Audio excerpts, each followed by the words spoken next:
कोई भी चर्च 10 एकड़ से कम का नहीं, कोई 20 एकड़ से कम नहीं। मुख्य लखनऊ की ये बात हेमंत जी एक दिन जिक्र कर रहे थे।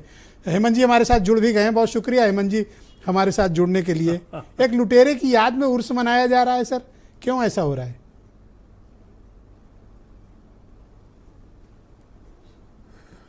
आज से थोड़ा ही मनाया जा रहा है, बहुत समय से मनाया जा रहा है।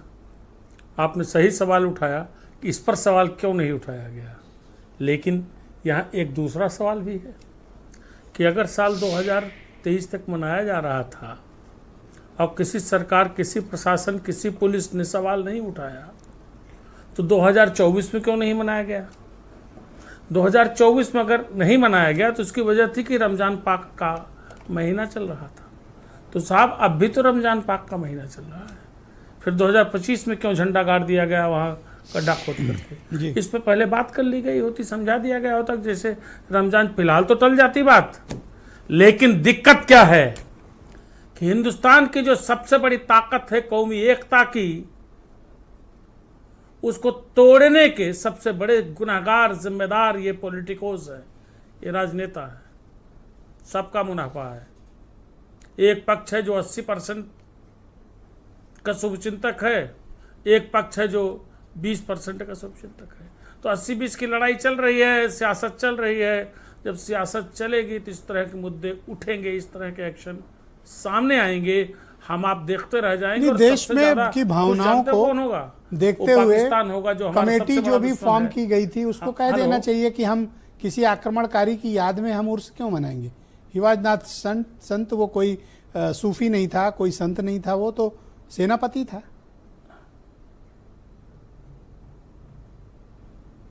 जी, तो कमेटी ने तो कहा, तो अब उन्होंने आज कहा, एडमिनिस्ट्रेशन ने आज कहा इस बात को।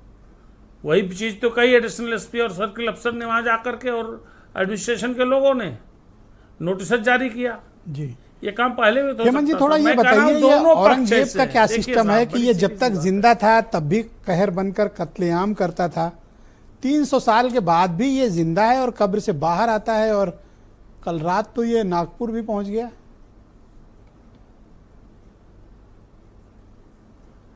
देखिए ब्रजेश भाई, ये कब्रों से जब तक खोद करके लोग निकाले जाते रहेंगे तब तक इस मुल्क में सियासत की तासीर अलग रहेगी।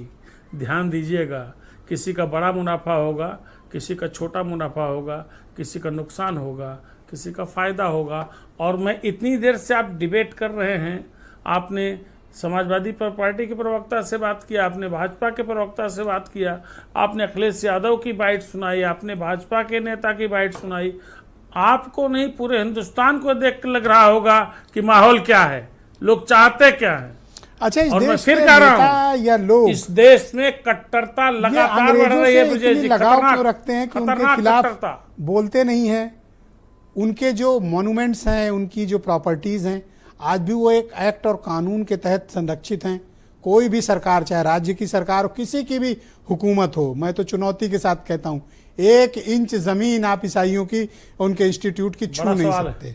ओपनली ये बात कह रहा हूं, छू के कोई दिखाए। बड़ी बात आपने कही, आप स्वयं लखनऊ के होंगे, आपने उनकी मोनोपोली चल रही है। सरकारें किराए के हेलीपैड पे उतरती हैं, उनकी ईसाइयों के हेलीपैड पे। ब्रजेश भाई सुनिएगा, इसका एक बड़ा स्पष्ट कारण है। मुसलमानों के वोटों के वारिस बन गए कुछ लोग, और हिंदुओं के वोटों के उत्तराधिकारी बन गए कुछ लोग। जी, लेकिन ये जो अंग्रेज थे, जो क्रिश्चियन थे, जो ईसाई थे, इनके वोटों का कोई बड़ा दावेदार फिलहाल नहीं है। कांग्रेस एक जमाने में हुआ करती थी, पर प्रॉपर्टी बहुत सी आपकी दबाए बैठे हैं ये लोग। अब देखिए, आप उस दिन बता रहे थे कि हजरतगंज एरिया में इनके 6 चर्च हैं, और आपके पास 6 मंदिर भी नहीं है सर। जी हाँ, सही कहा आपने, 6 चर्चों के बीच में आपने कहा, मैंने तो याद दिलाया सिर्फ। मैं तो वीरेंद्र जी को भी आमंत्रित करता हूँ इस डिबेट में। वीरेंद्र जी, स्वागत आपका। तो बताइए।